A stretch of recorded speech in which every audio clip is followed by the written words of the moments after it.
Hey, how's it going? I filmed this in a different camera, let's see if you notice a difference, and welcome to the news show. I have no idea what I'm talking about. So we're going to dive in with the first story of the week, which is the most important story of the week, and that is that Kim Jong-il is dead. Gone. He suffered from what we believe to be heart failure on Saturday morning, or some point on Saturday, and he was unable to be revived.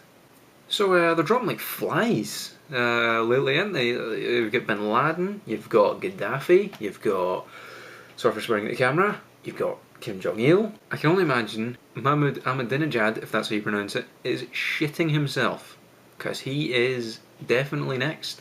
If you see him walking around completely coated in pillows and bed cases and just surrounded by 1,000 armed guards, you can understand. His semi-ageless son will be taking over for him, Kim Jong-un. Basically, he is just Kim Jong-il regenerated in a younger body, but we don't know a whole lot about him because he's been very, very sheltered from the media and the limelight in general. All we know so far, I say we as if like I'm part of some news corporation. I'm some wee 19-year-old guy sitting in his bedroom talking about this. We just refers to people. We know so far that he's roughly 20-something years old and that he was educated in, I believe it was Switzerland? Privately educated in Switzerland to keep him out of the country and out of the limelight, etc, etc. We've been over this. We also know he's got very similar views on nuclear weapons, but is maybe slightly more open to using them. We were given a minor hint with this, given that there was a nuclear bomb test launch the day after Kim Jong-il had died. So that's a bit terrifying. Last year was the first time he made a public appearance with his dad, and yeah, that's all I can really say about that. I don't really know much else about it. But yeah, we're either screwed or Mahmoud Ahmadinejad is screwed. I read the next story's title, and it was George Michael, Doctors Saved My Life.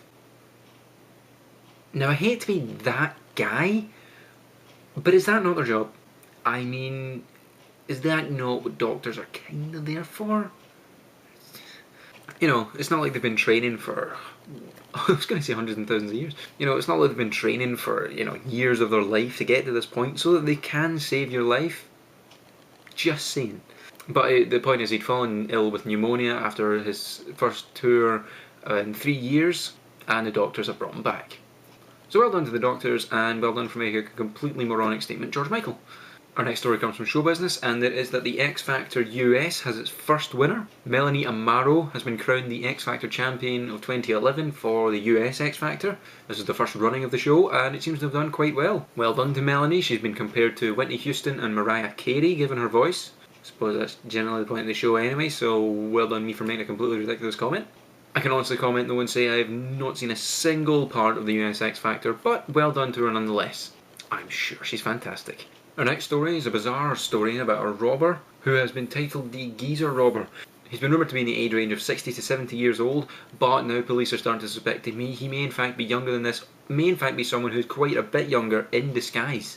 He's been seen committing 16 hold-ups over California over the past 2 years, and recently he committed one where there was a security dye pack given as part of the money that he'd stolen, and it exploded just outside the bank, and he dropped to the ground, dropped his knees, quickly scrambled to get the money, and then bolted off across a car park.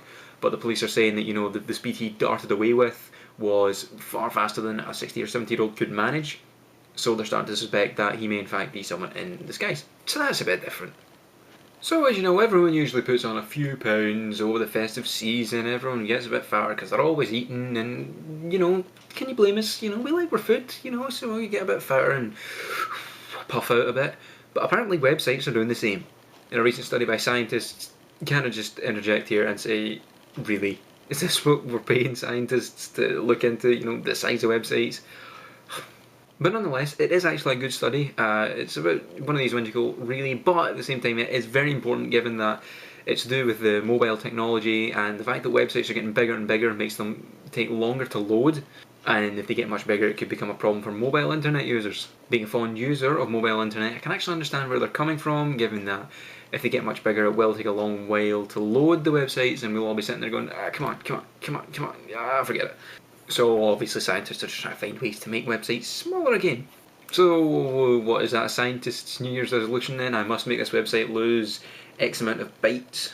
Well, we humans are going, yes, we must take fewer bites to lose weight.